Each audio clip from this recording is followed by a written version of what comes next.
les filles, bonjour Romy. Bonjour Stéphanie. Les filles, j'ai la chance aujourd'hui d'être avec Romy qui est notre expert en psychologie. Romy, il faut que tu aides Sarah. Sarah, elle a 28 ans et Sarah, elle n'arrête pas de se prendre la tête avec son chéri. Peut-être qu'il y a des moments dans la vie où on est un petit peu moins patiente.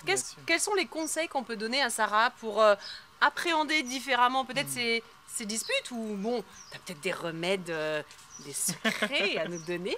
Ok, ce que je peux...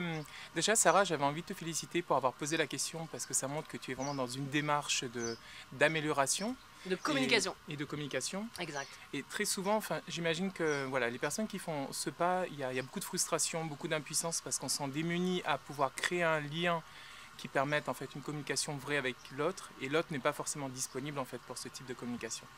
Donc ce que je t'inviterais à faire dans un premier temps, c'est d'essayer de comprendre en fait quelle est l'intention qui t'anime et de le dire en fait à la personne. C'est-à-dire qu'est-ce qui fait que c'est aussi important pour toi d'entrer en relation parce qu'il se peut que la personne ne soit pas consciente. Et très souvent quand les personnes ont du mal à communiquer, c'est que des deux côtés en fait il y a des peurs peur de froisser, peur de blesser qui font que on n'a pas envie de se confronter à l'autre. Donc ce que je t'inviterais, c'est vraiment de clarifier voilà, pourquoi c'est important pour toi d'entrer en communication avec la personne et ensuite après de lui parler de tes intentions.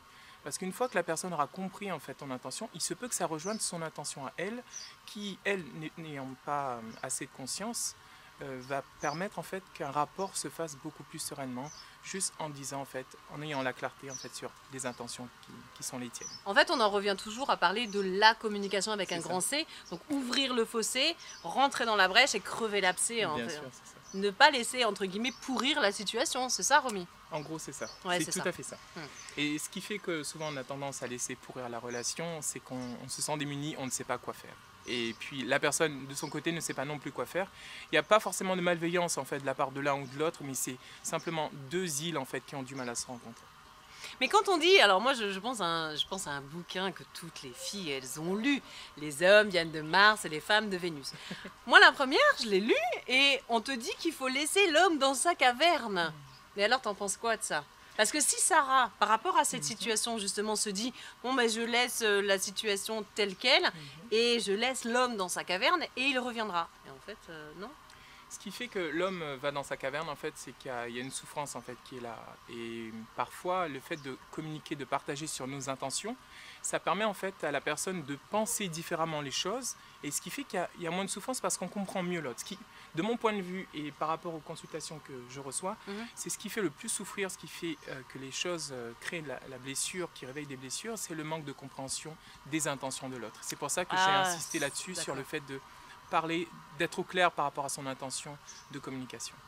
Voilà. Et souvent c'est ça, c'est si vous prenez le temps de clarifier les choses, de comprendre pourquoi est-ce que vous faites les choses et d'expliquer à l'autre, parce que l'autre comprend, à ce moment-là, il n'y a pas ces... Bon, j'imagine que vous avez tous ces films qu'on peut se faire quand on ne comprend pas, on donne du sens. On mais psychote, souvent, docteur Romy. On est des filles, on psychote. Très bien, bon bah super. Merci pour toutes ces informations. Sarah, j'espère que tu as bien tout noté. Bien évidemment, tu peux nous joindre sur le site de www.secretdefille.tv et sur notre page bleue. À bientôt, Romy. Bonjour les filles, bonjour Mylène. Bonjour. Tu vas bien? Ça va bien, merci. Et toi? Eh ben écoute, super, comme d'habitude, comme tous les soirs dans Secret de Filles. Nous avons aujourd'hui Marie. Marie, elle a 32 ans. Oui. Et Marie, c'est une grande speed de la vie. Ça me rappelle quelqu'un vaguement. Et Et en fait, Marie, elle a du mal à s'endormir. d'accord. Donc, quel conseil tu pourrais donner à Marie pour justement qu'elle puisse avoir cet effet de relaxation, d'apaisement, Oui. avant d'aller faire un gros dodo? Bien sûr. En espérant qu'elle fasse pas d'insomnie, comme quelqu'un que je connais bien. Bon, Marie, c'est vrai, tu pourras pas partir chez une esthéticienne à l'heure où tu vas dormir, mais tu pourras le faire toi-même, ton massage. T'imagines en peignoir, en chaussons, Ah oui. elle vient chez l'esthéticienne et puis elle repart chez elle. Non, ça va pas le faire. Voilà. Imaginez-vous dans votre lit et suivez les conseils de Mylène. Un beau massage des pieds. Ça, c'est relaxant et... J'en rêve déjà. Voilà. Mais avant de faire ce massage, il faut d'abord... Donc, tu vas tremper tes pieds. Donc, pour relaxer tes pieds, donc tu vas prendre du sel, donc faire bouillir 3 litres d'eau et 3 cuillères de sel. Tu vas faire bouillir. Et bon, après, donc il ne faut pas aussi mettre son pied chaud, prendre une bassine et à température que tu peux supporter, tu vas laisser tremper tes pieds pendant 20 minutes. Là, 20 minutes, en même temps, tu vas te reposer. Et ça, elle le fait après sa douche. Parce que t'imagines, elle a déjà pris sa douche, elle est en pyjama, elle est en chaussons là. Donc elle retrempe ses pieds. D'accord, très bien. Voilà. Très bien. Ses pieds. Et là, donc là, les pieds seront détendus, même au niveau des pieds, au niveau du corps. Donc après 20 minutes, tu vas les essuyer, bien les essuyer, surtout entre les doigts de pied. On peut avoir, si on nettoie pas bien entre les doigts de pied, on peut avoir des champignons. Donc prendre ses pieds. C'est important ce que Mylène vient de dire, les filles. Bien s'essuyer les pieds entre les orteils pour pas avoir de champignons. Voilà. C'est important, surtout que voilà, on est dans un climat qui est humide donc c'est important. C'est vrai. Voilà. Et donc soit se faire masser par quelqu'un, par son chéri. Alors là, vous trouvez un chéri qui masse, ça c'est pas gagné, ça c'est pas gagné. Ou soit prendre ses pieds et voilà, masser en douceur. Donc alors toujours avec la pulpe, parce que je te vois, toujours avec la pulpe des doigts. Voilà, la pulpe des doigts. Donc commencer de bas en haut. Donc appuyez bien sur les points. En allant en douceur, aussi au niveau des chevilles, bien faire des mouvements circulaires. Et là, vous allez voir, vous allez bien dormir. Après, vous allez écouter de la musique. Je m'endors déjà, moi. Relaxer. Prenez des musiques zen, relaxantes. Ouais, mais zen, relaxant, genre musique du monde, des Bouddhas, des choses comme ça. Bon, on va dire un peu de Bouddha. Parce mais que bon, si on met de la après, salsa, on va pas s'endormir. Hein. Voilà, Bouddha, les chants, de l'eau qui coule. Et là, on va prendre une tisane aussi, une tisane de tilleul, camomille. Voilà. Si avec tout ça, vous dormez pas, les filles. Et non, mais là, faut un coup de batte de baseball dans le cou, là. Ah oui, c'est sûr. Là, si avec tous les conseils que tu nous as donnés, Marie ne dort pas... Ah oui, je sais pas. Après, là, je suis sûre que vous allez entrer dans les bras de Morphée. Ou alors dans les bras d'Anna. Ah oui. Les filles, on vous souhaite une bonne soirée. Merci beaucoup, Mylène. Merci, au revoir. Marie, à bientôt. Marie, merci revoir, pour ta question. Les filles, n'hésitez pas à nous envoyer vos questions sur www.secretdefilles.tv ou bien sûr sur la page fan. Allez, des bisous. Bisous. Bonjour Karine. Bonjour Stéphanie. Bonjour les filles, j'ai la joie aujourd'hui d'être avec Karine. Karine, elle va aider Julie qui a 21 ans. Karine, Julie, elle veut faire des défilés de mode. Elle est ronde et elle voudrait savoir comment est-ce qu'on fait pour participer à un défilé de mode quand on est ronde. Est-ce que tu peux lui donner des conseils sur une démarche, des endroits où aller, où elle peut s'inscrire, sur Internet, sur les pages fans, peut-être à travers d'associations spéciales pour les rondes. Allons aider Julie. Alors Julie, déjà en fait je pense que la chose la plus accessible c'est les pages fans. Donc je pense que tu peux te rapprocher des magasins spécialisés rondes et te renseigner à ce niveau-là parce que souvent ils sont à la recherche de mannequins rondes. Donc en fait, elle rentre dans un magasin spécial grande taille, entre guillemets, et puis elle demande. Voilà. Oui, tout simplement. Donc ça, c'est la première démarche. Voilà. Ensuite, qu'est-ce qu'on peut dire à Julie? Ensuite, il y a aussi des associations spécialisées qui prônent un petit peu le mannequinat pour les femmes rondes. Et il en existe 3 à l'île de la Réunion. D'accord. Après, tu peux également te renseigner, si tu veux vivre ça de manière nationale, sur la métropole éventuellement. Il y a des agences de mannequins rondes. D'accord, voilà. Ok. Et alors, quand on veut devenir mannequin, oui. Est-ce qu'il y a une démarche spéciale? On les voit, les mannequins qui sont sur les podiums. Comment est-ce qu'on fait? Est-ce qu'il y a une démarche spéciale? Quel truc on peut donner à Julie pour s'entraîner à la maison pour qu'elle ait justement cette démarche de déesse? Tu sais, Geneviève de Fontenay, elle disait, il faut mettre un bouquin, un annuaire sur la tête pour justement garder cette cambrure. Et toi, tu dis quoi? Alors, moi, je pense que j'ai déjà essayé. Et franchement, je pense qu'il faut totalement être naturel. Il y a des choses qui sont vraiment propres aux rondes, notamment quand on marche, le déhanchement, il ne faut pas forcément trop l'appuyer puisqu'on a déjà les rondeurs qui suivent dans le déroulement. Il y a aussi le sourire parce que souvent les rondes ont un visage extra pétillant. Ouais, donc clair. Le sourire et l'énergie qu'elle dégage, c'est très important. Et surtout, se dire des phrases quand on marche. je m'aime, je suis belle, je rayonne, j'envoie plein des d'énergie énergies positives. positive, voilà. Justement, pour affronter le regard des gens qui te regardent. Pour affronter, mais je pense que c'est important de ne pas être forcément dans les... comment dire dans l'affrontement. Voilà, dans l'affrontement. Se dire tout simplement que je déploie et qui prend, qui veut prendre. Voilà. D'accord. Voilà. Très bien. Bon, Julie, je pense que là, tu as toutes tes informations. Donc, association, magasin grande taille, quelques trucs aussi sur Internet que tu peux trouver sur les conseils de Karine. Ouais. N'hésitez pas, les filles, à nous envoyer vos questions sur www.secretdefilles.tv.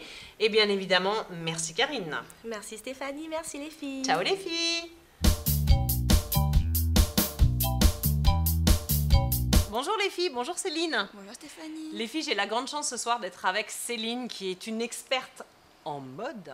Et nous avons Céline ce soir, Karen. Karen, elle a 22 ans et Karen, elle se pose la question à savoir s'il y a des basiques à avoir dans sa garde-robe.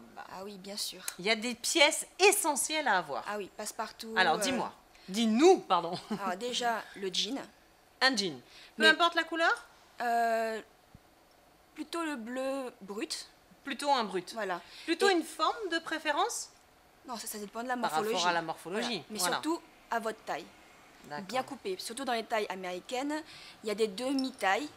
Par exemple, le 28 pour du 38, le 40 pour le 30 pour le 40. Ah, Et- c'est important ça les filles. 30 pour 40 et 38, Et 28 pour le 38. 28 pour 38. Ok, donc il faut toujours Et- enlever et- 10 en fait. Et ça existe le 29, des demi-tailles. Oui, c'est vrai, c'est Voilà, vrai. des Ouais, c'est demi-tailles. vrai. Donc, forcément, vous allez trouver le jean qui va épouser votre forme. D'accord, si on veut que ce soit près du corps. Voilà, Très bien. Donc il faut un jean brut. voilà. Ensuite, qu'est-ce qu'il faut? Le pantalon noir. Un pantalon noir. Oui. Une coupe droite, basique, classique. Pareil, il faut que ce soit adapté à votre morphologie. Très bien. Jean, pantalon noir, La jupe noire, une jupe noire. Genoux? Ah, courte? Courte comment? courte, mais que ce soit genou, mais pas trop court. Voilà, Voilà, classique. classique. Droite, sans poche, même cavalière? Non. Ça va encore. Avec des poches cavalières, on peut? Oui. Ouais, ok. Donc droite, genou. Comme par exemple pour un entretien d'embauche. Oui, ou pour aller avec un haut qui soit fleuri, au moins on a un basique. Neutre. Ouais, Un on a un neutre. bas neutre. Ouais. D'accord. Ensuite, il y a le t-shirt blanc et noir. Ouais, un t-shirt blanc, un t-shirt noir pour mettre un beau sautoir dessus. Voilà. Ok. Pareil pour le débardeur, noir et D'accord. blanc. Ok. Un Marcel, tu veux dire? Ou un Voilà. débardeur, enfin, Que ce soit fine bretelle ou alors un Marcel. voilà, ou un Marcel. D'accord, très bien. Ensuite, quoi d'autre? Un pull, style cardigan, D'accord. Proche du corps, proche du corps. avec un petit col en V. Parce qu'on ne sait jamais. Pour ouvrir la poitrine. Quand il fait un peu froid, voilà, D'accord, on pour a mettre ça. sur les épaules. Voilà. Ah, ok. Une veste de costume, Une veste de costume noire, une veste de smoking noire. de Que smoking tu noir. peux mettre avec cravate ou alors tu mets une On chemise peut le blanche. mettre de façon décontractée avec un short, un t-shirt, hop, la veste. D'accord, très bien. Ou pour aller C'est avec vrai une l'idée robe. du t-shirt, l'été du short, c'est sympa ça. Oui. Ah, c'est pas mal ça, c'est vrai. Mais la veste doit être un peu longue, pas trop courte. D'accord. C'est comme ça, on peut la mettre avec une robe. Une veste de tailleur. Voilà. D'accord, très bien. Au niveau des chaussures, les basiques, bien sûr, une paire de talons et de ballerines noires et nude, couleur chair. Bah oui, Ça, évidemment. c'est les deux couleurs qui vraiment passent partout. Évidemment, bien sûr. Au niveau des sous-vêtements, pareil, il faut que ce soit noir et couleur chair. Bah oui, sans parce que couture. on dit toujours, alors tu vas nous renseigner aussi là-dessus, on dit toujours que sous un haut blanc, il faut mettre un Sous-vêtements soutien-gorge rouge. Ah bon, alors ça a encore changé. Il faut mettre du rouge. Alors, soit couleur Alors chair. moi, je savais que le rouge, il fallait le mettre au nouvel an pour que ça porte bonheur pour la nouvelle année. On dit toujours qu'il faut mettre des chez- sous-vêtements rouges. Bah, en tout cas, En Chine aussi? En Chine, quand c'est ton année. Ah, d'accord. Quand c'est ok. ton année, on met du rouge. D'accord, Voilà. très bien. Et donc, il est conseillé sous un vêtement blanc de mettre, Alors, déjà, premièrement, pas que ça se voit. du couleur chair. voilà, Et si on n'en a pas, du rouge. et donc du rouge. Oui. D'accord. Bon, bah, les filles À essayer. sont dans sexy. D'accord, super, génial. Merci beaucoup les filles de nous avoir suivis. Céline, merci pour toutes ces informations, De c'est rien. génial. Karen, j'espère que tu as bien tout noté. Si tu as besoin de quoi que ce soit, bien évidemment, vous connaissez les adresses. À bientôt les filles, salut. Bonsoir les filles, bonsoir Jean-Michel. Bonsoir Stéphanie. Les filles, j'ai la chance ce soir d'être avec Jean-Michel qui est notre expert en boulangerie. Nous avons Déborah. Déborah, elle a 25 ans et Déborah, en fait, elle nous pose la question à savoir quelle est la différence entre le pain blanc et le pain ordinaire, Jean-Michel? Alors Déborah, le pain blanc et le pain ordinaire, c'est la même chose. Bon, hein. alors déjà on a bien avancé. Voilà. Donc le pain blanc, pourquoi le pain blanc? En fait, le pain blanc, c'est parce qu'on retrouve à l'intérieur du pain une mie blanche. D'accord, très bien. Qu'est-ce qui fait que cette mie est blanche? Il y a plusieurs éléments, mais un essentiel, c'est que c'est une farine. Ce pain a été fait avec une farine D'accord. sans son, c'est-à-dire sans enveloppe du grain de blé. D'accord. Ce qui fait qu'on a une baguette qui contient très peu de fibres. Très bien. D'accord? Qui ne nourrit pas en fait. Qui nourrit, si, avec l'amidon, Oui. la farine, Ouais. mais Moins. d'un point de vue nutritionnel, ça n'apporte pas grand-chose. D'accord. D'accord? Alors, une baguette pain blanc, c'est une baguette qui est effectivement ordinaire et qui apporte très peu, si ce n'est de satisfaire la faim. D'accord. D'accord? Ok. Après, la différence entre une baguette un peu plus évoluée, c'est une baguette ou un pain qui justement tient compte des aspects nutritionnels. Hein, ce besoin que nous avons d'absorber des fibres. Du coup, ça change de nom. Alors ça change de nom parce qu'on va l'appeler la baguette à l'ancienne. D'accord. On va l'appeler, comme chez nous ici, on a la baguette Cantonin ou on a la baguette Festival. D'accord. Voilà, hein, donc ce sont des produits qui sont élaborés avec des farines qui contiennent des fibres et qui évidemment vont donner une saveur particulière. Une saveur et puis une valeur nutritionnelle, comme tu disais, qui est Exactement. autre que le pain blanc. Tout à fait. Qui fait un peu de la peine maintenant quand on Bah, voit tout ce qu'il y a sur les étalages. Tout à fait. Et si on devait comparer la festival, la campagnette, la tradition, on s'y perd un petit peu dans tout ça. Oui, oui. Comment ça se passe? Enfin, Alors- quelle est leur composition ou comment les différencier? Voilà, alors les différencier, en fait, on va les différencier au niveau du goût. Alors, il y a l'aspect visuel parce que souvent les baguettes à l'ancienne sont un petit peu pointues.